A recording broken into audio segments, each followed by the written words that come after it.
আজ কিন্তু মুড়িটা আমি একটু অন্যভাবে ট্রাই করলাম।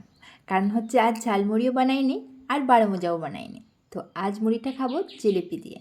এখানে দেখো আমি একটা ডিবার মধ্যে মুড়ি রেখে দিয়েছিলাম। তবে শুধু ডিবার মধ্যে রাখিনি, একটা কেরির মধ্যে রেখে তারপর কেরিটা ভালো করে ভেজে তারপর কিন্তু ডিবার মধ্যে রেখে তারপর মুখটা ভালো করে টাইট করে লাগিয়ে রেখেছিলাম। কারণ হচ্ছে ডিবার মধ্যে থাকলেও কী হয়, হঠাৎ হঠাৎ কখনো কখনো দেখবে কয়েকদিন থাকলে পরে মুড়িগুলো একটু ড্যামেজ হয়ে যায়। তো যদি আমি কেরির মধ্যে রেখে তারপর ডেবার মধ্যে রেখে দিই তখন কী হবে, মানে অনেক দিন কিন্তু মুড়িটা বেশ ভালো থাকে। আর আমাদের এদিকে কী হয়েছে বলো তো, ওই এখন যেহেতু রমজান মাস চলছে তো বিকেল দিকে কিন্তু বেশ গরম গরম জিলিপি পাওয়া যায়। তো আমার হাজব্যান্ডকে বললাম যে জিলিপি নিয়ে আসার জন্য, আর মুড়ি দিয়ে বেশ জমিয়ে কিন্তু খাবো।